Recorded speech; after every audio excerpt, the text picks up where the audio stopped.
Chopping Block is sponsored by Georgia One. Georgia One empowers women to advocate for climate, environmental, and social justice grounded in racial equity.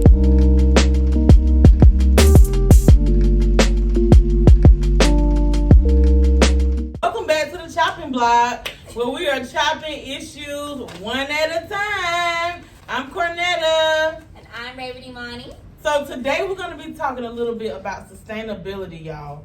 So for you all who don't know or haven't really thought about sustainability, what sustainability basically means is our society's ability to exist and develop without depleting all of the natural resources needed to live in the future. So it's not just about financials or it's not just about financials. It's also about the environment we're living in, the pollution areas that we're staying in as well. Right. So what are some ways that you can be more sustainable in your everyday life? That's why we really wanted to talk about this. Right now, our environment is under so much stress. Think about just day-to-day activities, and you and your human body, the different things that's going on. So also think about, when you think about those things and how those feel for you, think about how the earth has to feel with plastic being in the oceans. Mother Nature is not happy. Right. At all.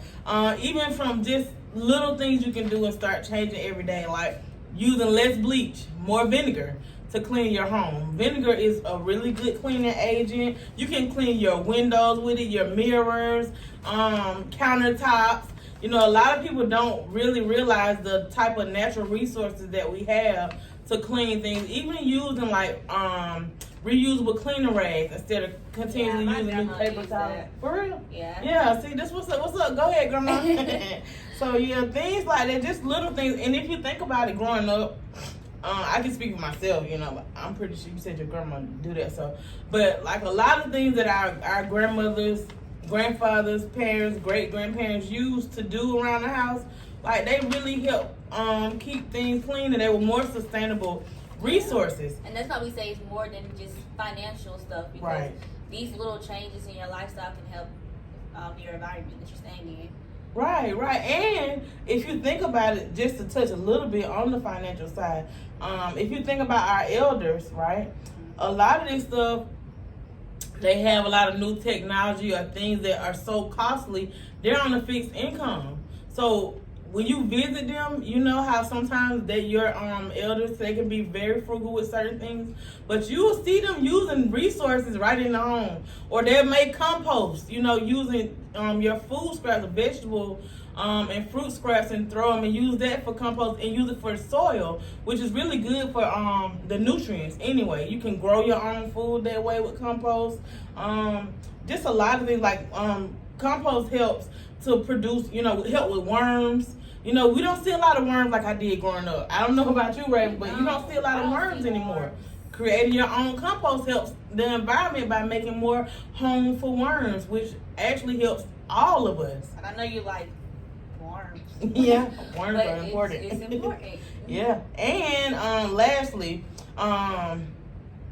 energy. Like, think about it. Like when you, for instance, you may see some people come in the house, they turn on every light in the house and leave it on. I remember my grandma always saying, "Turn my lights off." I was sitting in the dark. If you leave that TV, I remember when I go to my house. If you come downstairs and do something to drink, you better have that TV off. I'm coming right back. I'm gonna turn that TV off. Just little stuff like that. I remember certain things my grandparents or parents would say growing up, and I'm like, dang.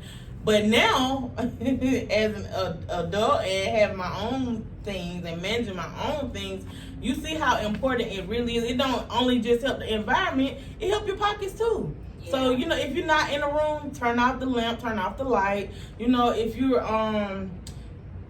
you don't need, to do certain things. You're not listening to the radio, turn it off. If you, like you said about the TV, if you're in a different room or something, no need for it to be running in the living room or in the den. Just turn it off. And LED lights are actually helpful too. If you want to use some LED lights, that can save you bill.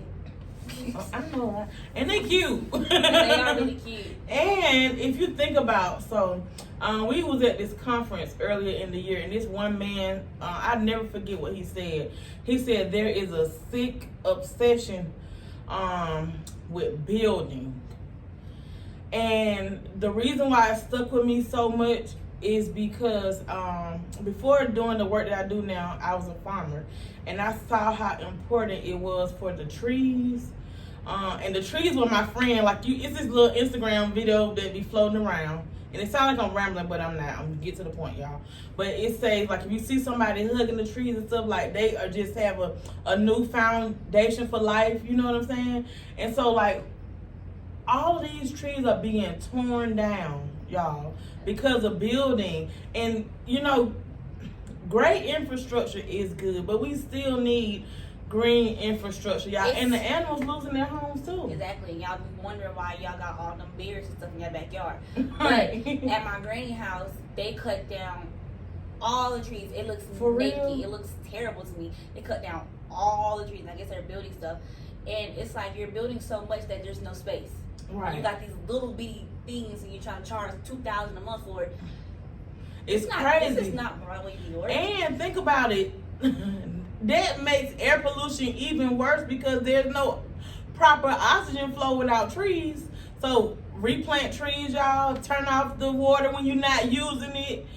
Turn off the lights when you're not using it. Compost your fruit and vegetables. It's like you're building these things that nobody can afford either.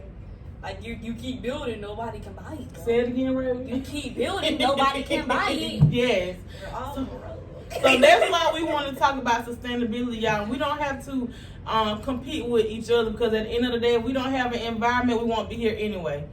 So, fast forward.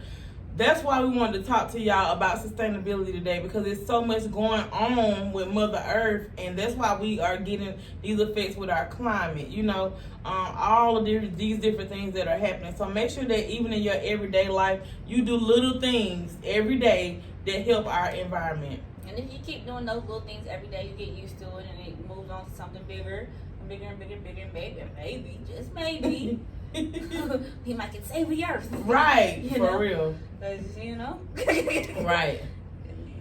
It's in a bad shape. It is. I'm trying to scare y'all, but, you know, yeah. Climate change is real. Environmental justice is real, and it is a real thing, and we need environmental justice, y'all. Yeah, we struggling.